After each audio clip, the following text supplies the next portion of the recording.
Welcome to Markets Now. I'm Michelle Roque with Allison Thompson with the Money Farm, and a day where we saw both grain and livestock futures to the plus side. And over in the grains, Allison, soybeans led the charge. Let's talk about the fundamental factors first that may have pushed the market. It wasn't just one thing, but we had some China news, we had South American weather. What else? Yeah, this market's definitely been focused on getting some fresh fundamental news to move the market. And the first thing that we received was overnight, we saw China actually implement some economic stimulus. They lowered their interest rates about 10 basis points, which in turn should theoretically mean that we're going to see some more demand. So soybeans actually rallied going into this morning, which was later confirmed with an export sale to unknown destinations. We don't know if that was China, but it does help reiterate that focus on some maybe improving demand coming from China going forward.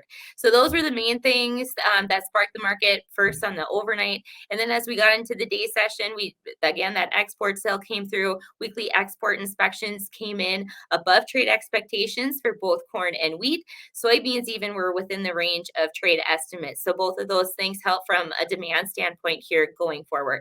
Also fundamentally is the remaining focus on South America and their weather. Weather pattern still remains mostly unchanged. There is some rain in the forecast here going into the end of the week, but it's nothing that's going to greatly change conditions there. So the more is definitely going to be needed to ignite their planting, which does remain behind last year's pace, especially on the soybean side. So definitely something we're watching there. The later the rains get pushed back, obviously we should see some weather premium build into both corn and soybeans. Is the market concerned about the hurricane in soybean areas? Yeah, I think it's definitely is going to have an effect on what our fall weather is going to be, especially up here in Minnesota, North Dakota. We're actually in kind of a heated area. We're actually expected it to get back into the upper 80s here again by the end of the week with that pushing through. And we might not see any real good chances of rains until we see that system move out. So it could help us up here as far as getting harvest rolling, but further south, definitely through some parts of the Midwest and the Corn Belt could see some rains that could slow some harvest. So kind of mixed results just depending on where they are. So November soybeans couldn't take out the August high though. So can we keep going in beans until we do that? Yeah, it'd be really nice. That was really the top end of our range today was, getting anywhere near close to that 1040 to 1042 area, which is a couple months of highs here that we've seen. Good to see, but I'd really like to see those being taken out, especially when we're only dealing with one day of action here. We really need to see some follow through. So we had about a 40-cent range just from last Friday's close to today's high in today's session. So a big 40-cent range obviously leaves a lot of room for some volatility here for follow through action. So either we're going to follow through to the upside or to the downside. Obviously, everyone would like to see it go to the upside, but we need to cross some hurdles first. And the first one is going to be that August high. To the downside, still around that $10 level, which should be good support. But again, we got to be using these trading ranges to stay in position here, especially going into harvest. So if you're making sales at harvest here with beans, buying some call options aren't a bad idea. But if you are storing beans or have a lot of bushels on price, to use this upward momentum to get some puts in place, or if not, get caught up on sales when we receive rallies like we did today. Some good advice there for sure.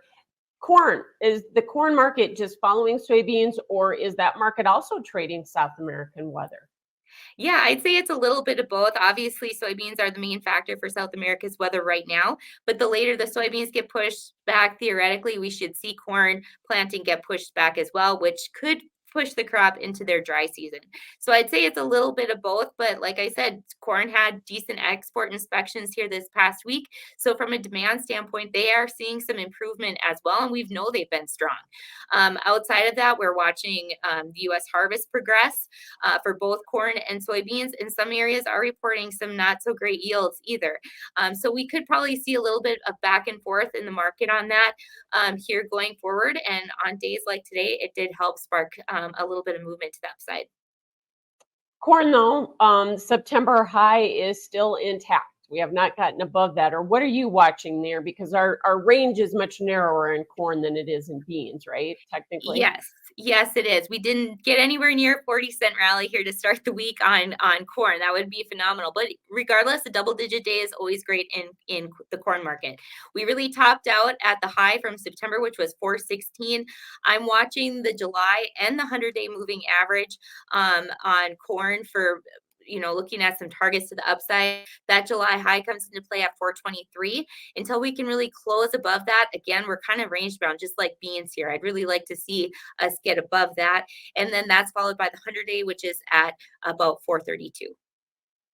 And the wheat market also higher. Is that market putting in weather premium or not, do you think? It's the wheat market's been really interesting on a weather premium standpoint for quite some time. There's been weather issues during the whole growing season, particularly for the northern hemisphere. But the market's really ignored that, thinking that we could see the southern hemisphere probably make up for some of that. Kind of wanted to see what harvest results would be. And I think as harvest results are coming in, not only from the US and our spring wheat regions, but other areas around the world, like Russia, Ukraine, the EU, they're harvesting their spring wheat and now they're waiting to plant their winter wheat crops. And by no means are they condition free either. So I think there's getting to be a little bit more concern on a weather standpoint, and also as the southern hemisphere is working on planting their crop. So no perfect conditions everywhere. I know there hardly ever seems to ever be perfect conditions everywhere, but I think this year with lower stocks on the world side, with production here being very key, I have a feeling that the market is starting to pay attention to it. And we've seen some nice rounding action for a bottoming formation on all three wheat exchanges here, which is good to see. And I think a lot of that does have to do with production concerns.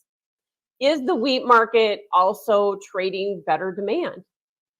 Yeah, we've had phenomenal demand on the wheat side. Like I said, export inspections were great this past week as well for wheat, and going to multiple places. We do have our top buyers, but there's other ones stepping up to the plate, which tells us that there probably is some concern for other regions and what their quality of the wheat is, and maybe prices are coming into effect too. I know by no means we've seen a sizable rally. We're still hanging out near 3-4 year lows. It's still an opportunity, especially if they want good quality wheat that the U.S. is known for. We know that they're going to turn here. So all in all, it is a good thing to see. And the cattle market made some more new highs for the move here today. What's your thoughts about that market? We've been pushed here now by the cash market, which was up a couple bucks last week.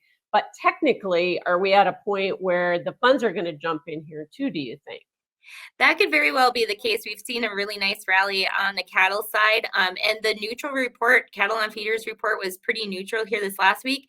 And that seemed to be enough to give it a bit more momentum.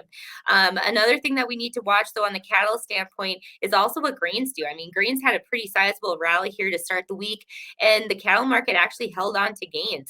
So, how long is that action going to continue, or even what outside markets do, too? I think could be another factor of what the funds end up doing on the cattle side. But for now, it looks like they may have bottomed and they are kind of trending higher. But again, we need to be watching some resistance levels here going forward. Well, thanks so much, Allison Thompson with the Money Farm. That is Markets Now.